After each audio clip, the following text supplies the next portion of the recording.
But first, there's often something special about a band whose music comes from just two sources, singing and stringed instruments. That would describe the acclaimed bluegrass group Della Mae. For more than a decade, the lead singer for Della Mae has been Celia Woodsmith, who lives in Kittery. She has had an interesting ride in the music world, a story we wanted to hear from the beginning. Did you come from a musical family?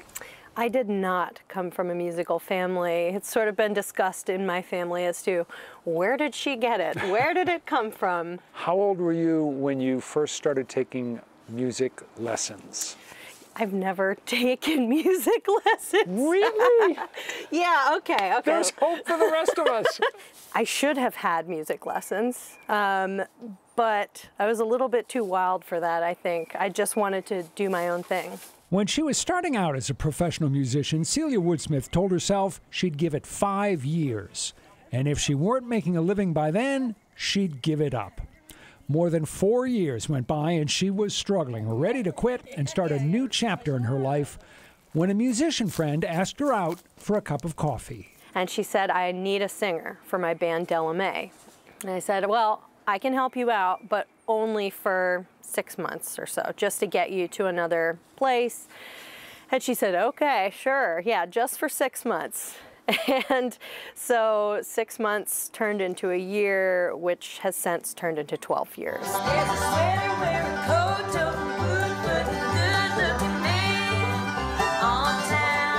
Della Mae is an all-female string band that plays Americana roots music. Celia Woodsmith plays guitar and is the lead vocalist.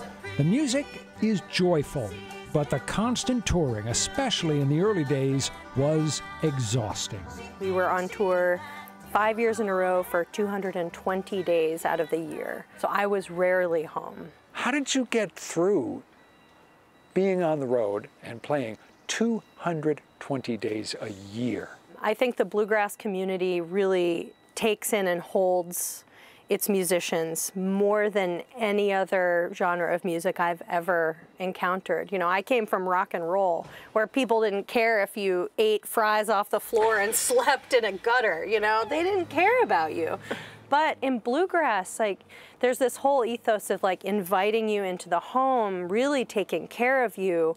Certainly I was getting paid more than I'd ever gotten paid playing rock and roll. All of a sudden you're playing festivals. We were at the time the only all-female bluegrass band. So people were excited about this concept of, you know, women playing bluegrass just as good as men.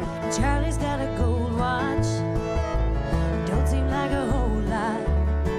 Out of 30 years of driving up and down the interstate. Della Mae says its mission as a band is to showcase top female musicians and to improve opportunities for women and girls.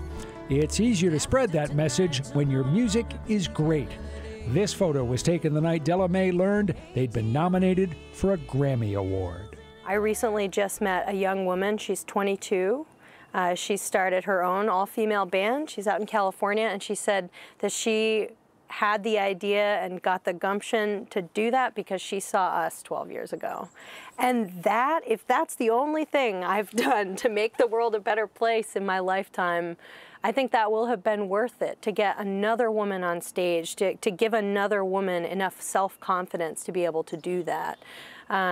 There's so much just like, you know, talking down to women. Well, you're pretty good for a girl. You know, I can't tell you how many times I've heard that, but I'm hearing it less. One of the interesting experiences that you've had in music is that Della Mae was sponsored by the United States State Department, and you were able to travel in other countries, perform, and not do it in a way where, you know, you were flying around in a private jet, but really in a way where you could interact with people in those countries.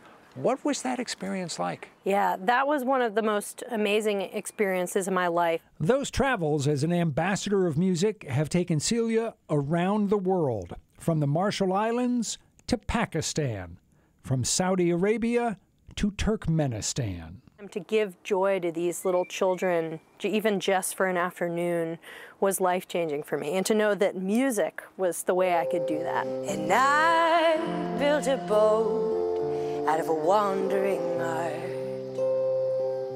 And I live alone but I reach out my hand. Remember how Celia had never had a music lesson? When the pandemic struck and she couldn't perform live, she turned to something new, something surprising.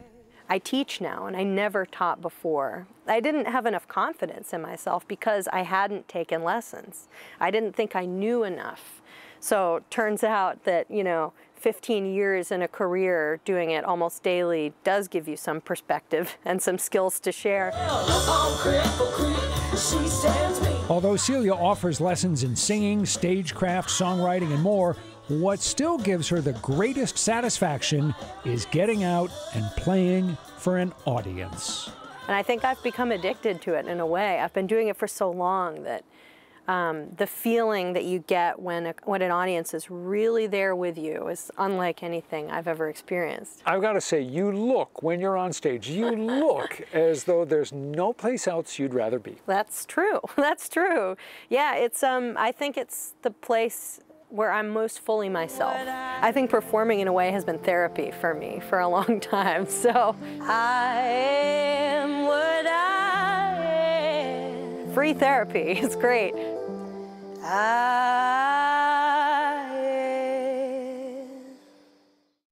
Celia Woodsmith says when she started out as a musician, the sale of CDs generated a decent amount of her income. Not anymore.